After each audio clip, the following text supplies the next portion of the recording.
विकसित देशों में सभ्यता के सूर्य का उदय नहीं हुआ था, तब हमारे यहां वेदों की ऋचाएं रच दी गई थी, हजारों साल पहले।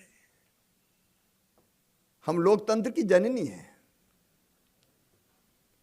दुनिया में सबसे पहले गणराज्य लोकतंत्र अगर कहीं था तो वो भारत में था। एकम सद विप्रा बहुधा वदंती अभी कह रहे थे, कितनी वैचारिक स्वतंत्रता अपने देश में। तेरा रास्ता भी सही और तेरा भी सही, जो पसंद हो उस रास्ते जाओ, अंततः पहुंचोगे वहीं। अद्भुत है अपना देश सचमुच में। मैं जो युवा है उनसे कहना चाहता हूं, ऐसी वैचारिक स्वतंत्रता कहीं रही है क्या? हमारे देश में कई लोग साकार को मानते हैं, भगवान को मूर्ति में है, राम हो, कृष्ण हो, शिव हो, तो बोले ठीक है साकार को मानो। कुछ लोगों ने कहा कि नहीं नहीं, भगवान मूर्ति में कैसे आ सकता है, वो तो सृष्टि के कण कण में विराजमान है, हम इस थ्योरी को नहीं मानते, निराकार है। बोले तुम भी सही है, तुम निराकार को मानो, किसी को सूली पर नहीं चढ़ाया। लेकिन कई ऐसे भी हमारे यहां हुए हैं विचारक, जिनका ये तो होता ही नहीं है। एक महर्षि हुए, एक चारवाक जी, जिनने कहा यावत जीवेत सुखम जीवेत ऋणम कृत्वा घृतम पीवेत भस्मीभूतस्य देहस्य पुनर्जन्म कुतो। उन्होंने कहा जब तक जियो सुख से जियो, उधार लेके भी घी पियो, ये शरीर तो माटी में मिलने वाला, पुनर्जन्म कुछ नहीं होता। तो उनको भी उपमा दी कि ये तो नया विचार दिया, ये भी महर्षि है। विचारों की ऐसी स्वतंत्रता इस धरती पर आज नहीं, हजारों साल से रही है। और भाव आप देखिए, संयुक्त राष्ट्र संघ बना द्वितीय विश्व युद्ध के बाद, लेकिन अपने देश ने हजारों साल पहले कहा अयम निजा परा वेत्ति गणना लघु चेत साम उदार चरिता नाम तो वसुदैव कुटुंबकम। सारी दुनिया एक परिवार, जियो और जीने दो, आत्मवत सर्वभूतेषु सर्वे भवन्तु सुखिना सर्वे सन्तु निरामया। कहाँ ऐसी कल्पनाएं?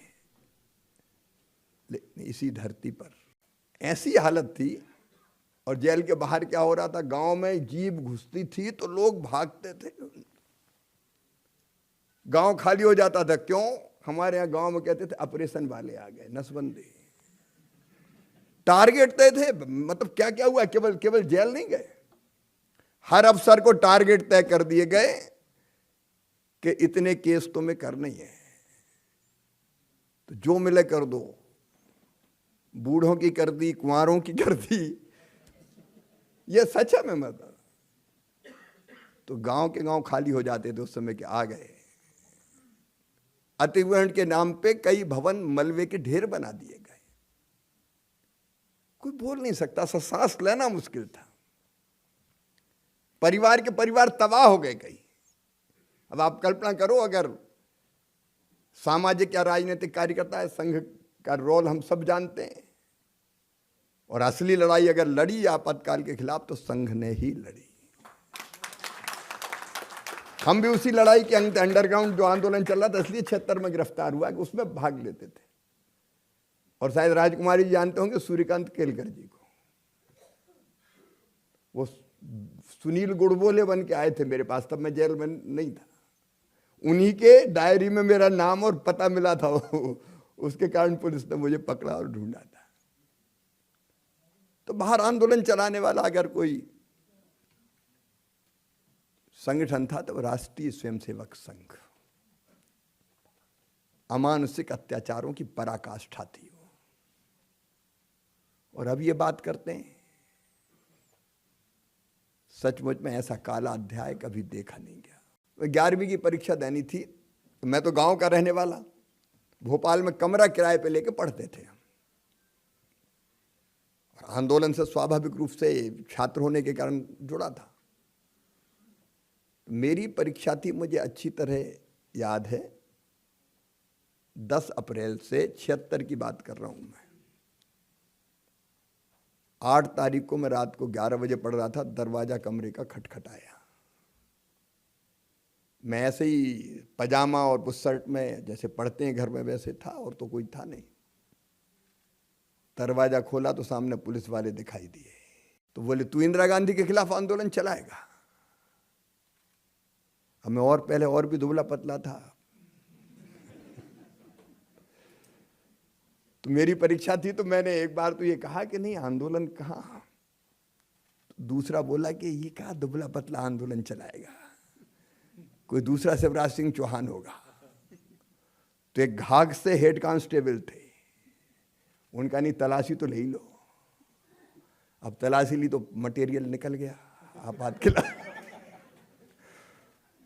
मैं उसके बाद आपको बता रहा हूं 4 थपाड़े तो हमारे, और जैसी गालियां दी मैं बयान नहीं कर सकता आपको। पकड़ के ले गया भोपाल के हबीबगंज थाने में।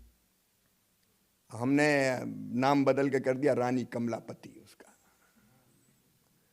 स्टेशन का भी।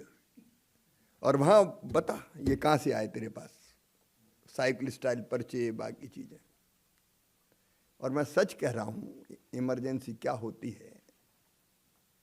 मेरे घुटनों के जोड़ों में, कोहनियों के जोड़ों में इतने डंडे मारे गए कि आज भी जब बादल आते हैं, कड़कते हैं, तब हाथ और पैर दुखते हैं, एक एक जोड़ दुखता है। भयानक पिटाई। और मेरी उम्र कितनी थी? 17 साल मुश्किल से। ऐसी एक घटना नहीं थी, अनेकों घटनाएं थी।